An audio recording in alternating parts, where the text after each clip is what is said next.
just all about productivity, really, and making your business into a lean, to date version where you're utilizing technology and buying back your time, really, prioritizing the things that really matter in the business and getting rid of the stuff that doesn't matter and saying no more than you say yes, which is something that has really worked for me in my career. I've learned this kind of stuff kind of 5 years ago. And ever since I did, my business has just kind of really took flight.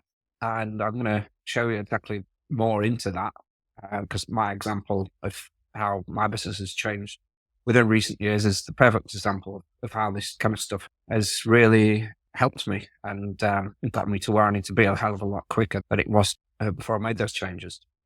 So, yeah, we're going to talk about thinking like a billionaire and again, prioritizing your time and not working on stuff that doesn't matter. If you think about a billionaire and what they work on, it's not the nitty gritty stuff that most business owners are getting kind of bogged down in. So are you productive or are you just busy? Obviously, there's a massive difference between the two. The 80-20 rule, which we'll actually go into. And like I say, we'll talk a bit about my business model and how that's changed over recent years. A bit about throughput and some actionable tips.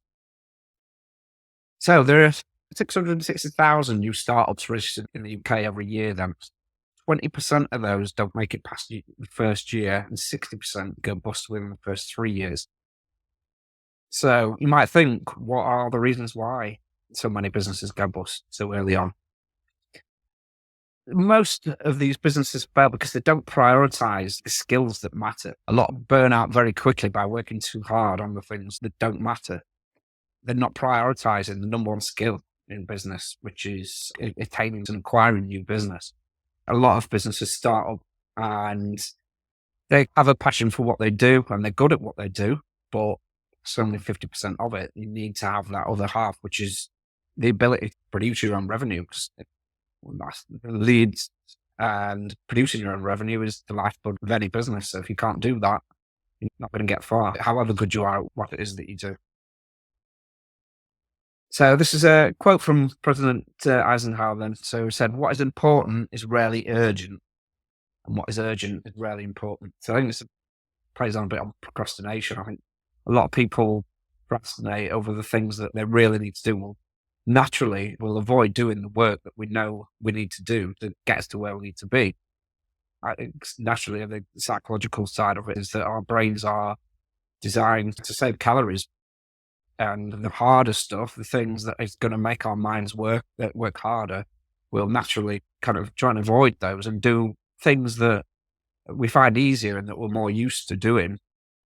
It's generally the things that we find difficult and that we don't want to do are the things that really kind of make the difference and move the needle in the business. So it's hard to push ourselves to do that. And like I say, it's just everybody's the same. It's just the way our brains are made up from a neuroscience perspective.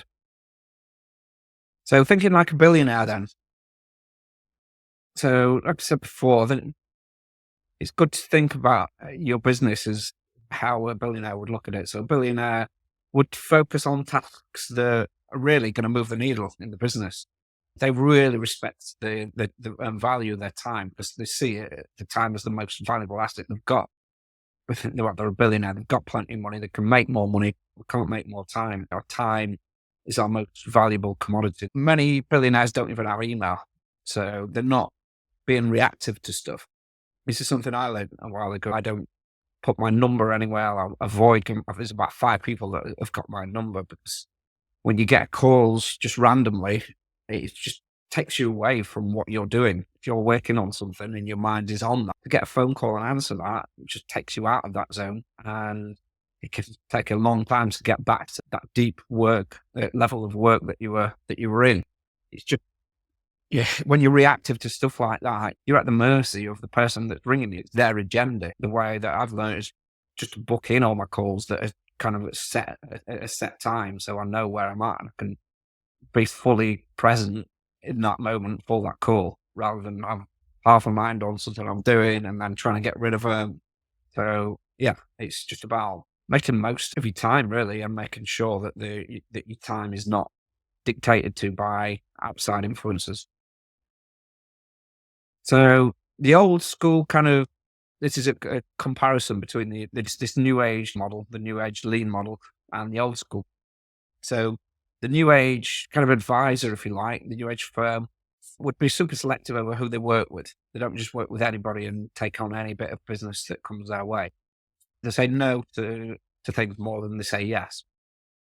So they look to remove things off the plate rather than adding to it. So they work on the business rather than in the business. They're proactive with the time. They're productive with the time, which allows more time away from business. Compared to the old school side of things, which is flip side of being selective, which is to take on any bit of work that they can get their hands on, saying yes to every opportunity that comes their way, working long hours on low value tasks, and living unfulfilled lives and rarely getting to spend time with the family or having time away from work. At the end of the day, I think the whole kind of goal to anybody in life is to have freedom. That's the key thing. I'm pretty sure it's a fact from some research that's been done. That is the kind of biggest desire of human beings is to have freedom, which you just don't get if you're following this old school kind of strategy. So working in your business then and not on your business could be a fatal mistake. So being busy is not the same as being productive. There's a massive difference. I speak to firms on a daily basis who are working really hard, but it's not about working really hard. It's working hard on the right things. They're working really hard on the wrong things, a lot of firms, and working 12-hour days, not seeing the kids. They're not getting that work-life balance, which I think is essential to have that balance and to be able to take time away from the business, because I think you need that to refresh yourself and recharge your batteries to enable you to produce better work. I think the people that are working 12 hours a day, it's just wasting the time really, because the work that they're at the output is not as good as what it would be that someone who worked less but was refreshed and fully charged. So this is the Pareto principle and the 80-20 rule. So the Pareto principle states that for many outcomes, roughly 80% of the consequences come from 20% of the causes, or the vital few. Other names to this principle are the 80-20 rule or the law of the vital few. So yeah, Pareto one was an Italian psychologist and economist who, during his studies, he realized that in general, 80% of the nation's income was at the hands of 20% of the population. The idea is that from your perspective, the chances are that 8% of your revenue is coming from 20% of your clients. It's worth looking at who those clients are and putting your energy and efforts into producing more of those clients, that customer profile, and really just kind of structuring everything around that one customer profile that's generating you 8% of your revenue. So the goal of the 80-20 rule is to identify the inputs that are most productive and making them a priority. So on the other side of things, what are the activities that are producing the most revenue, and what are the activities that aren't producing the most revenue?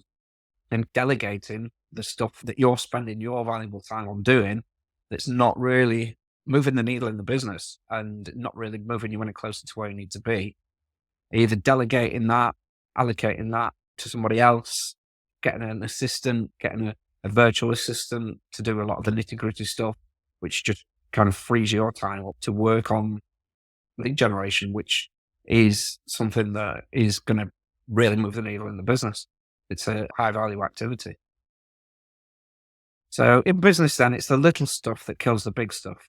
The key is to get rid of the little stuff and put your time into the things that move the needle. So throughput then. So in any business, in whatever vertical, you've got different parts to the throughput. So it's like a tap really. So you've got to have each part kind of nailed to get the outcome, which is happy clients that are paying a premium for your service. There's different parts to that. We call this like a bottleneck, which is something that's stopping the throughput. Most people's bottleneck is the acquisition. They're not getting enough quality leads to make it work. There's the conversion, which is getting the leads, and there's converting those leads and those appointments into actual clients. Some people are more struggle more with the actual sales side of things and the conversion side of things. But then obviously you've got to deliver the value, which is the actual value that you're creating for the client, that they're actually getting from the service. So obviously each one of these has got to be ticked off. Most people are really good at this, at actually delivering the value. They're really good at advising. They're really good at what they do. But this side of things, not so much. That's generally the biggest kind of bottleneck in most financial service firms is the actual acquisition. And yeah, the conversion, I think this kind of ties into this. If you've got the right acquisition, if you've got the right appointments, you're pre-qualifying them and you're pre-selling them before you actually speak to them, the conversion comes kind of hand in hand with those kind of leads. But some people have got this nailed, as in they're maybe buying leads in, what they think they've got it nailed, where they're buying a lot of leads in, but they're actually converting between 5 and 10%, and they're spending a hell of a lot of time trying to convert these crap quality leads, which is a bottleneck for them. So they've got this ticked off, but in reality, if they just address this, that would open that bottleneck as well. But yeah, that's throughput. So like I said before, I was going to just give you a bit of an insight into my business model, which is a good example of how this kind of lean model has helped me in my business. 3 years ago, I was kind of stressed out and overworked. I was running 2 marketing agencies, each with its own set of demanding clients and business activities. I was doing digital marketing for different customer profiles, different industries. So I had to research each different industry to get a basic level of understanding as to what works and what their customers are wanting to see. So that every time I did that, every time I took on a new client from a new industry, I had to spend a lot of time doing that.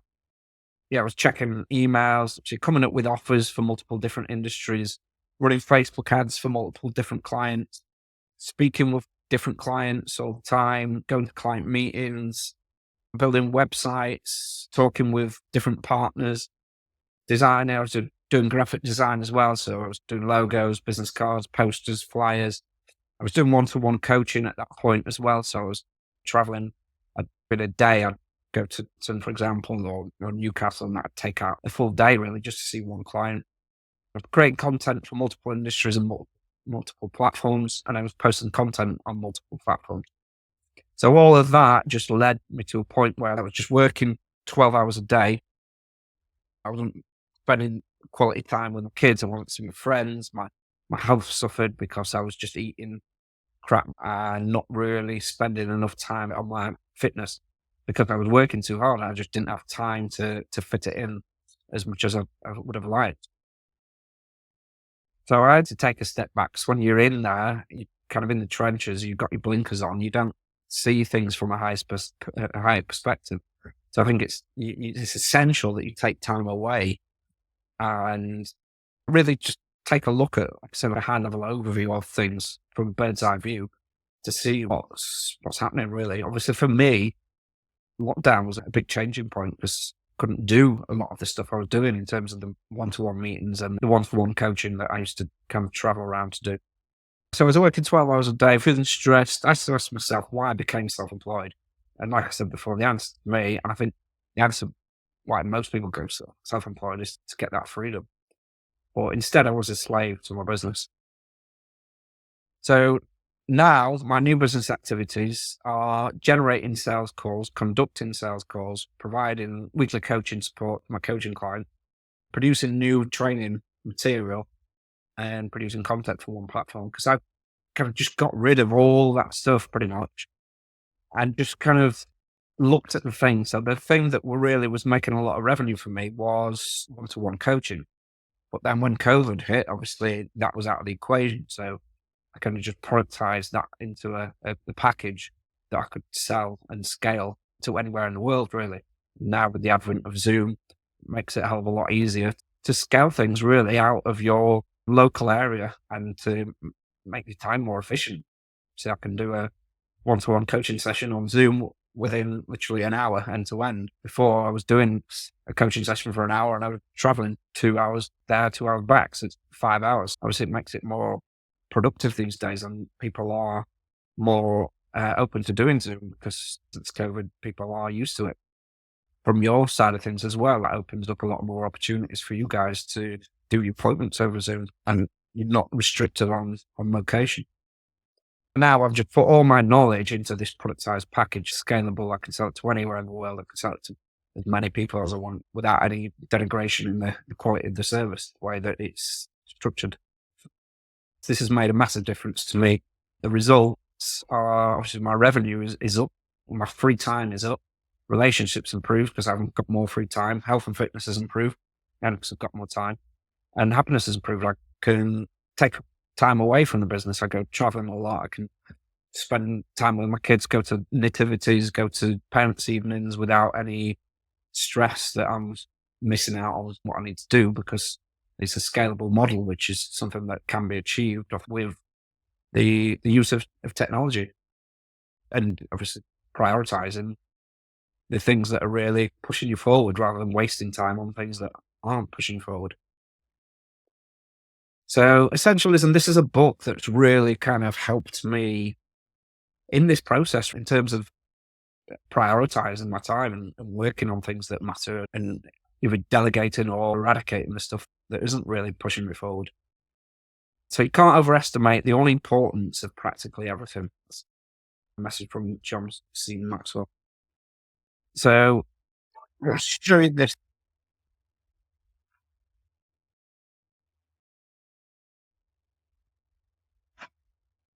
I've spent the last 15 years pretty obsessed by a single question, which is, what is it that holds capable, driven people from breaking through to the next level? And the answer to that question, to my great surprise, is success. I first observed this working with executive teams in Silicon Valley, where I noticed that when they were focused on a few things, it led to success. But success breeded so many opportunities and options that diffused the very focus that led to success in the first place. And so, exaggerating the point in order to make it, I found that success becomes a catalyst for failure, because it leads to what Jim Collins called the undisciplined pursuit of more. The antidote to that problem is the disciplined pursuit of less but better. That means exploring the very critical things you want to pursue and being willing to eliminate the rest and build a platform for effortless execution, so that doing what is essential becomes the default position, not just the rare occasion. My position is that when people really get a chance to think and have the space, they can quite easily discern between the things that are essential to them, important to them, and those things that are not. The problem is not our ability to discern, it's that we don't have the space to take the time to discern. Once we have that perspective, we can think through it. So my position is that we need to develop a routine that enables that space to think. In a world where we have so much information, we need more time to think and process it, not less.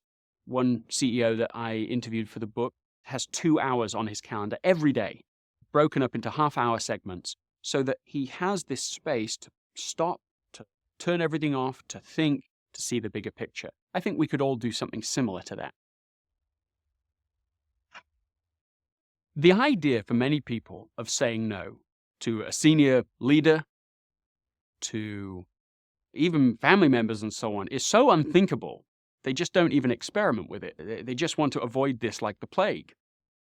But what I've found is that essentialists practice and learn and develop this skill.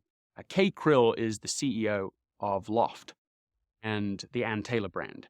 And she said that years ago, she was really bad at saying no.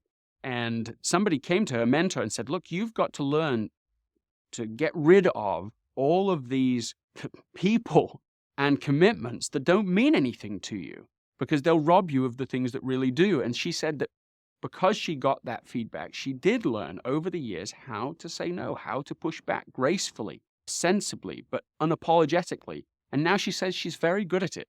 And it saved her so many wasted hours, wasted days, wasted commitments, because she actually learned to develop a repertoire for saying no.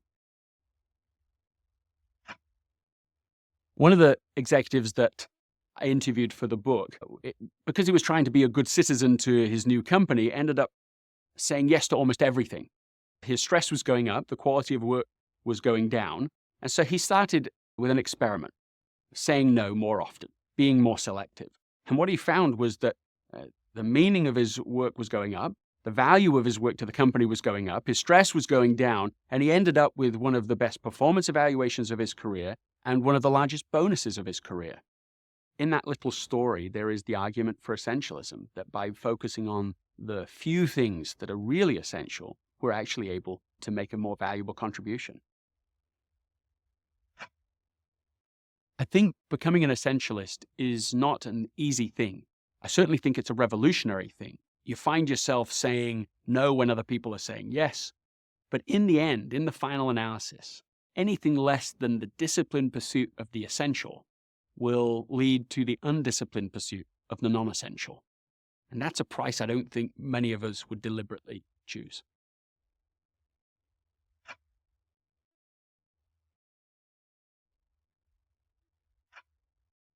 So, yeah, like I said, that's the author of a book called Essentialism, Greg McKeown. I'll put a link to this if anybody would like to read this. It's changed my life. And this is another book as well, which is kind of a similar perspective, really. This is just more about cutting through the clutter and just kind of focusing on one specific part of the business, which is obviously going to make sense to be the most profitable part. I said before about the 80-20 rule, just focusing on that 20%, which is obviously the thing that's producing the most revenue. I'll put a couple of links below so you can have a look at these two books. Like I say, these have really changed my business and changed my life for the better. So it's all about obviously saying no more often. This is just an idea about this kind of premise of your time and your energy and your focus. You've only got a certain amount of focus, energy, and time, rather than spreading that too thin, which is what most people are doing. Like protection advisors, I speak to people quite often who are doing mortgages, protection, a bit of financial planning, equity release, wills. It's multiple different customer profiles, and they're gaining an inch of traction in each of these areas, but it's not really getting them very far. It's just an inch of traction in each direction. But the upshot of that is to focus on the one thing, the thing that is making you the most revenue, or at least 20% of it, going back to the 80-20 rule. Just focusing on that, and you'll find when you do that, your traction, your growth will grow exponentially faster in the direction that you want to go. That's just something that I've learned that really works for me and a lot of my clients. Most financial service firms are stressed, really, because they're overworked, working on the things that, say, aren't really moving forward, which leads to burnout. The main thing is to keep the main thing, which is a quote from Stephen Covey. Obviously, whatever the main thing is, make that the main thing that's earning the most revenue. Put your eggs into that basket, or not all of them, but at least prioritize them. So this is an exercise that you can all do to work out what your hourly rate is. So when you know, it's quite a powerful thing to know what your hourly rate is. But once you've worked out what that is, you can work out any other tasks that need to be done. Could you get them done for less than what your hourly rate is? And that can factor into your home life as well. So say, for example, if you work 40 hours and you make 3K per week, so that results in £75 per hour, which would be your hourly rate. So if you can outsource, if you're spending an hour a week cleaning, so that costing you £75 effectively, where you could be spending that hour working and gaining £75, where you can outsource that for £20 an hour to a cleaner. Or you can even, it's a thing that worked well for me is these meal preps meals. So I buy meal prep, so like a week's worth, they'll get delivered. And the amount of time that saves me is, it saves me going to a shop, spending an hour shopping. So that's an hour initially saved. And then obviously when you cook a meal, there's about an hour's process there in terms of cleaning up as well after. It literally 3 minutes in the microwave, and it's good quality meals that we use. I use a company called Lions Prep. It's just about finding out these things that are really, your time could be more spent better doing or delegating that activity for less than what your time is worth. So how you'd work that out is you work out how many hours you work per week and how much you make per week, and then get the amount of hours, divide that by the amount that you work per week, and that gives you your hourly rate. Once you say, I think that's essential for everyone to do. It's a game changer for me is to learn that, and then say put things into perspective as to why you're allocating your time. So the kind of theme of this, then, it is possible to get more. If anybody's got any questions on this, or if you want more information, just give me a shout, comment below, and I'm quite happy to answer them. Thank you very much for your time, and I'll speak to you soon. Thank you.